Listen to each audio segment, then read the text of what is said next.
Sir ನಮಸ್ಕಾರ. ನಮಸ್ಕಾರ, ಹೇಳಿ. ನನ್ನ ಹೆಸರು ಮೋಹನ್ ಅಂತ. ಹೇಳಿ ಮೋಹನ್ ಅವರೇ. ಸರ್ ಒಂದು ಕಂಪ್ಲೇಂಟ್ ಕೊಡಬೇಕಿತ್ತು. ಪೊಲೀಸ್ ಸ್ಟೇಷನ್ ಇರೋದೇ ಕಂಪ್ಲೇಂಟ್ ತೊಗೊಳೋದಕ್ಕೆ ಅಲ್ವಾ? ಹೇಳಿ. ಸರ್ ಅದು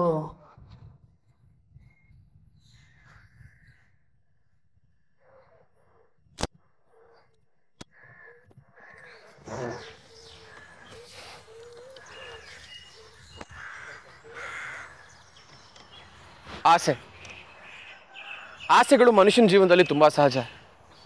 ಚಿಕ್ಕವರಿದ್ದಾಗ ಇಷ್ಟಪಟ್ಟಿರೋ ಆಟ ಸಾಮಾನು ಬೇಕು, ಇಷ್ಟ ಆಗೋವಂಥ ತಿಂಡಿಗಳು ಬೇಕು, ಅದು ಬೇಕು ಇದು ಬೇಕು ಅಂತ ನೂರಾರು ಆಸೆಗಳಿರ್ತವೆ.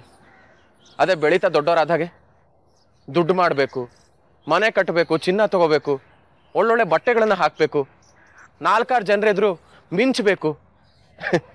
ಈ ರೀತಿ ಆಸೆ ಪಟ್ಟಿಗಳು ನಾವು ಬೆಳೆದ ಹಾಗೆ ಅದು ಬೆಳೆದು ದೊಡ್ಡದಾಗ್ತಾನೆ ಹೋಗುತ್ತೆ. ಮನುಷ್ಯ ತನ್ನ ಬದುಕನ್ನು ಕಂಪ್ಲೀಟಾಗಿ ತನ್ನ ಆಸೆಗಳನ್ನು ಈಡೇರಿಸ್ಕೊಳ್ಳೋದಕ್ಕೆ ಅಂತಲೇ ಬದುಕ್ತಾ ಹೋಗ್ತಾನೆ. ಒಂದು ವಸ್ತು ಕಂಡಾಗ ಅದು ಬೇಕು ಅನ್ಸೋದು ಸಹಜ. ಆದರೆ ಅದರ ಅವಶ್ಯಕತೆ ನಮಗಿದೆಯಾ, ಅದನ್ನು ಕೊಂಡ್ಕೊಳ್ಳೋ ಶಕ್ತಿ ನಮಗಿದೆಯಾ ಅಂತ ಯೋಚನೆ ಮಾಡಿದೆ ಅದನ್ನು ಪಡ್ಕೊಳ್ಬೇಕು ಅಂತ ಒದ್ದಾಡ್ತಾ ಹೋದರೆ ಆ ವಸ್ತು ಏನೂ ಸಿಗುತ್ತೆ. ಆದರೆ ಆ ವಸ್ತು ಸಿಕ್ಕಿದ ಮೇಲೂ ಲೈಫಲ್ಲಿ ಆ ಮನುಷ್ಯ ಕಷ್ಟಪಡ್ತಾ ಹೋಗ್ತಾನೆ. ಒಬ್ಬ ಮನುಷ್ಯನಿಗೆ ಖುಷಿ ಸಿಗೋದು ತಾನು ಇಷ್ಟಪಟ್ಟಿರೋ ವ್ಯಕ್ತಿಗಳ ಜೊತೆ ಬದುಕಿದಾಗ, ಇಷ್ಟಪಟ್ಟಿರೋ ವಸ್ತುಗಳ ಜೊತೆ ಅಲ್ಲ. ಇವತ್ತು ನಾವು ಹೇಳಕ್ಕೆ ಹೊರಟಿರೋದು ಅದೇ. ಮನುಷ್ಯನ ಒಂದು ಆಸೆ ಒಂದು ಇಡೀ ಕುಟುಂಬನ ಹೇಗೆ ನಾಶ ಮಾಡುತ್ತೆ ಅನ್ನೋದ್ರ ಬಗ್ಗೆ.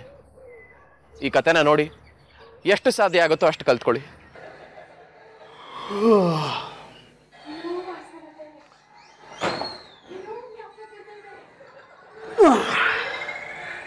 ಈ ಬೆಂಗಳೂರು ಬಸ್ಗಳಲ್ಲಿ ಓಡಾಡೋದ್ರೊಳಗಡೆ ಸಾಕಾಗೋತಪ್ಪ.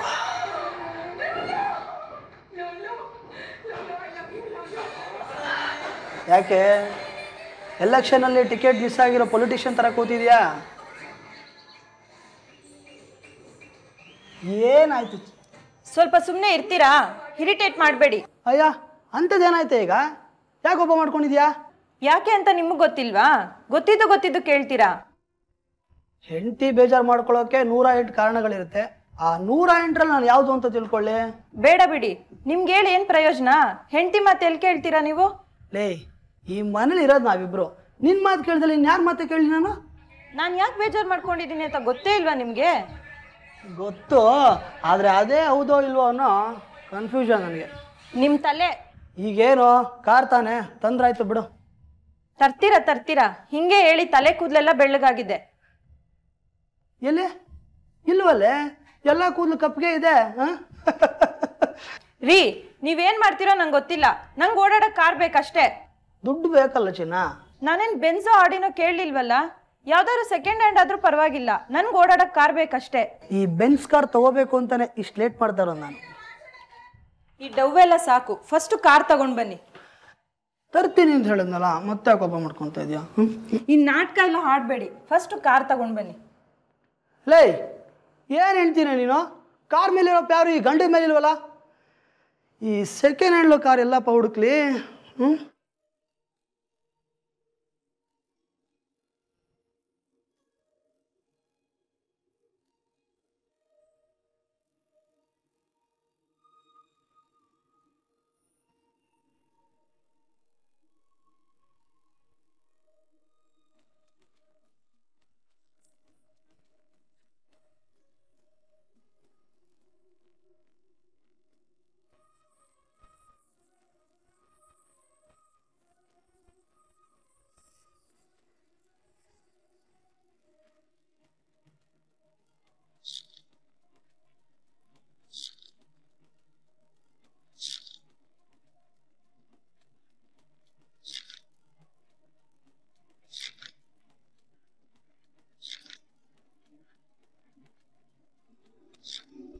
ತಗೊಳಲ್ಲ, ಮಾಡಲ್ಲ, ಎಲ್ಲ ತೆಗ್ಸ್ಬಿಡ್ತಾರೆ.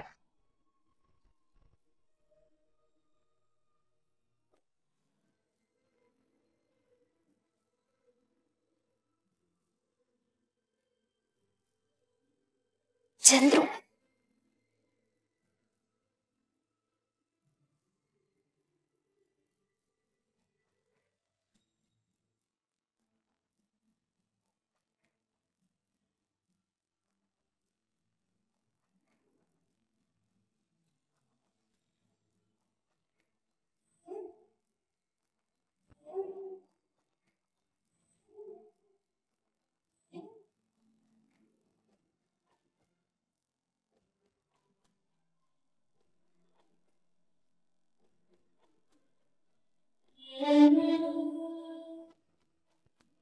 ಚಂದ್ರು ಬರಲಿ. ಈ ನನ್ನ ಮಗಂಗೆ ನಮ್ಮ ಲವ್ ಸ್ಟೋರಿ ಏನಾದರೂ ಗೊತ್ತಾಯ್ತಾ? ಹೇಳಿ ಅಣ್ಣ. ನಾನು ಎಲ್ಲ ನೋಡಿದೆ. ಅಯ್ಯಯ್ಯೋ, ನಾನು ಸತ್ತೆ. ಚಂದ್ರು, ನಾನೇನು ಹೇಳ್ತಾ ಇದ್ದೀನಿ ಕೇಳಿಸ್ತಾ ಇದೆಯಾ ನಿಂಗೆ? ಅಣ್ಣ ಹೇಳಿ ಅಣ್ಣ. ಅದೇ ನಾನೆಲ್ಲ ನೋಡಿದೆ.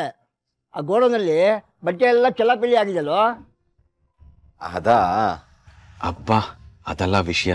ಅದನ್ನೆಲ್ಲ ನೀಟಾಗಿ ಜೋಡಿಸಿಲ್ಲ ಅಂದರೆ ಯಜ್ಞಗಳು ಬಟ್ಟೆನೆಲ್ಲ ಹಾಕ್ಕೊಂಡು ಫ್ಯಾಷನ್ ಶೋ ಮಾಡ್ಬಿಡ್ತವೆ. ನೀವೇನು ತಲೆ ಕೆಡ್ಸ್ಕೊಬಿಡಿ ಅಣ್ಣ, ಎಲ್ಲ ಸರಿ ಮಾಡ್ಬಿಡ್ತೀನಿ.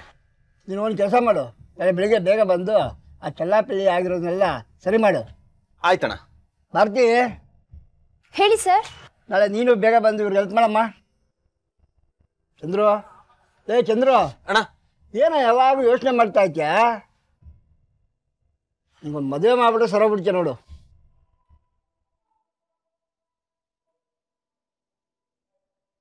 ಕಸ್ಟಮರ್ ಬಯಸಿದ್ದು ಬೆಣ್ಣೆ ಬಿಸ್ಕೆಟು, ಬೇಕ್ರಿಯನ್ನು ಕೊಟ್ಟಿದ್ದು ಬೆಣ್ಣೆ ಬಿಸ್ಕೆಟು.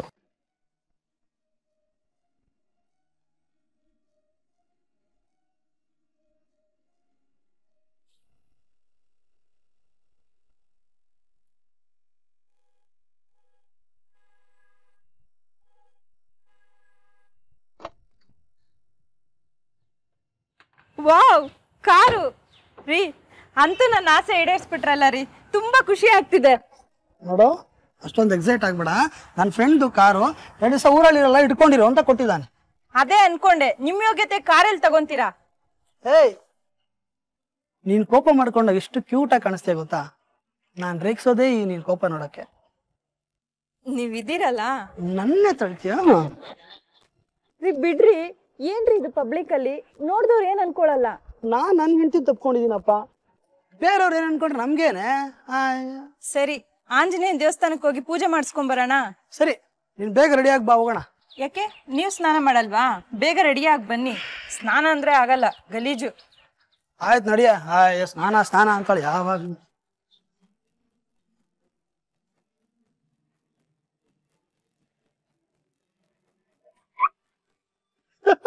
ಇದೇನ್ರಿ ಇದು, ಅದಾಗದೇ ಮುಚ್ಕೊಂತಿದೆ. ಪವರ್ ವಿಂಡೋ ಅದು, ಒಳಗಡೆ ಬಾ, ಎಲ್ಲ ಹೇಳ್ಕೊಡ್ತೀನಿ. ಬಾ ಬೇಗ. ಏನ್ ನೋಡ್ತೀಯ ಅಲ್ಲಿ?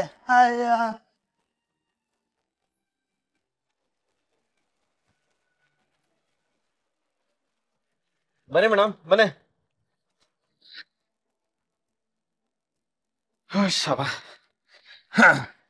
ಹೇಗ್ ಬಂದೆ? ಬಸ್ಸಲ್ಲ? ಇಲ್ಲ, ಕ್ಯಾಬ್ ಮಾಡ್ಕೊಂಡ್ ಬಂದೆ. ನೀನು? ಬೈಕಲ್ಲಿ ಬಂದೆ. ಬೆಳಗ್ಗೆನೆ ಅದೇನ್ ಟ್ರಾಫಿಕ್ ಅಪ್ಪ. ನಾವೀಗ ಎಲ್ಲ ಕೆಲಸ ಮುಗಿಸ್ಬಿಡ್ಬೇಕು. ಆ ಅಪ್ಪ ಬಂದ್ರೆ ಸುಮ್ಮನೆ ಬೈತಾನೆ. ಹೌದು, ಅದು ಅಲ್ದೆ ಆಮೇಲೆ ಇಲ್ಲಿ ಕಸ್ಟಮರ್ಸ್ ನ ಬೇರೆ ಅಟೆಂಡ್ ಮಾಡ್ಬೇಕಲ್ಲ. ಸರಿ, ಈಗ ಎಲ್ಲಿಂದ ಶುರು ಮಾಡೋಣ? ಹಾ, ಇಲ್ಲಿಂದ ಶುರು ಮಾಡೋದು ಇಲ್ಲ ಗೋಡನಿಂದ ಅಂತ ಕೇಳ್ದೆ.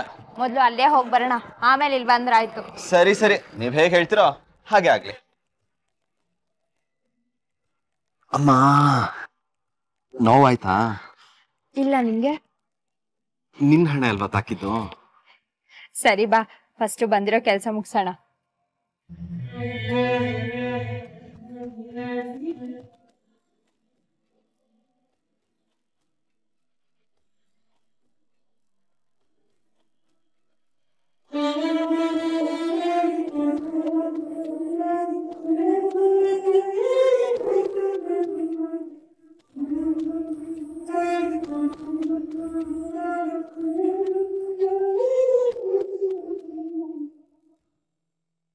ಏನಿದು?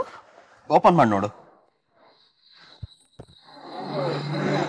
ವಾವ್, ನನ್ನ ಲೈಫಲ್ಲಿ ನೀನೇನೇ ಇಷ್ಟಪಟ್ರೋ ಅದನ್ನ ಈಡೇರಿಸೋ ಜವಾಬ್ದಾರಿ ನಂದು. ನಿಂಗೇನ್ ಇಷ್ಟ ಅಂತ ಅಂದ್ರೆ ನಾನು ಅದನ್ನ ಗಿಫ್ಟ್ ಮಾಡ್ತೀನಿ.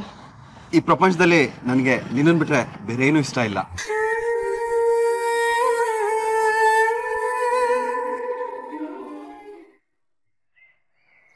ತುಂಬಾ ವರ್ಷಗಳಿಂದ ಒಂದೇ ಕಡೆ ಕೆಲಸ ಮಾಡ್ಕೊಂಡಿದ್ದು ಭಾರತಿ ಮತ್ತೆ ಚಂದ್ರ ಒಬ್ರನ್ನೊಬ್ರು ಇಷ್ಟಪಡೋದಕ್ಕೆ ಶುರು ಮಾಡ್ತಾರೆ. ಅವ್ರ ಪ್ರೀತಿ ವಿಚಾರನ ಮನೇಲಿ ತಿಳಿಸಿ ಅವ್ರನ್ನ ಒಪ್ಪಿಸಿ ಮದುವೆ ಕೂಡ ಆಗ್ತಾರೆ. ಮದುವೆ ಆದಮೇಲೆ ಭಾರತಿ ಬಟ್ಟೆ ಅಂಗಡಿಲಿ ಕೆಲಸ ಬಿಡ್ತಾಳೆ, ಚಂದ್ರ ಅಲ್ಲೇ ಕೆಲಸನ ಕಂಟಿನ್ಯೂ ಮಾಡ್ತಾನೆ. ತುಂಬ ಖುಷಿಯಿಂದನೇ ಅವ್ರ ಹೊಸ ಬದುಕು ಶುರುವಾಗುತ್ತೆ. ತುಂಬ ನೆಮ್ಮದಿಯಾಗಿ ಅವರು ದಿನ ಕಳೀತಾ ಹೋಗ್ತಾರೆ. ಈ ನಡುವೆ ಭಾರತಿ ಮನಸ್ಸಲ್ಲಿ ಒಂದು ಹೊಸ ಆಸೆ ಹುಟ್ಕೊಳ್ಳುತ್ತೆ.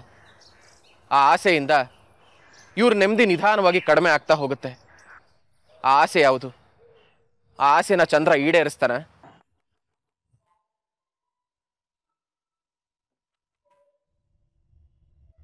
ಮತ್ತೆ ನೆಂಟೆ ಟಿವಿ ರಿಪೇರಿ ಮಾಡೋದು ಕಾಲ್ ಮಾಡಿದ್ನಾ? ರಿಪೇರಿ ಮಾಡೋದಕ್ಕೆ ಬರ್ತೀನಿ ಅಂದಿದ್ದ. ಯಾಕೋ ಮೋಡ ಕವಿದ ವಾತಾವರಣ ಇದೆಯಲ್ಲ. ಗುಡುಗು ಮಿಂಚು ಬರೋದಕ್ಕೂ ಮುಂಚೆ ಸಮಾಧಾನ ಮಾಡ್ಬಿಡ್ಬೇಕು.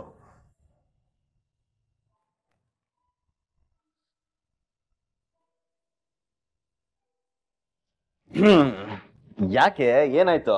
ಯಾಕೋಪ ಮಾಡ್ಕೊಂಡಿದ್ಯಾ? ಯಾಕೂ ಇಲ್ಲ, ನನ್ಗೇನಾದ್ರೆ ನಿನ್ಗೇನ್ ಬಿಡು. ಏನಾಯ್ತು ಹೇಳು.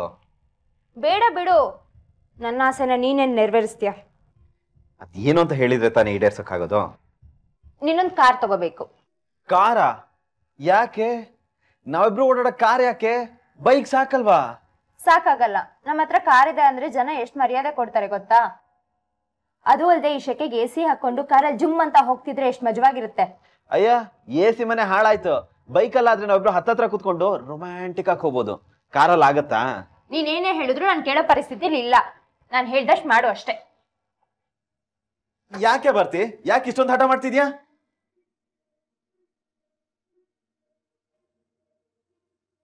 ಸರಿ, ತುಂಬಾ ಹೊಟ್ಟೆ ಹಸ್ತಿದೆ, ಊಟಕ್ಕೆ ಬಡ್ಸ್ಬಾ. ಬೇಕಿದ್ರೆ ನೀನೇ ಹಾಕೊಂಡು ತಿನ್ನು.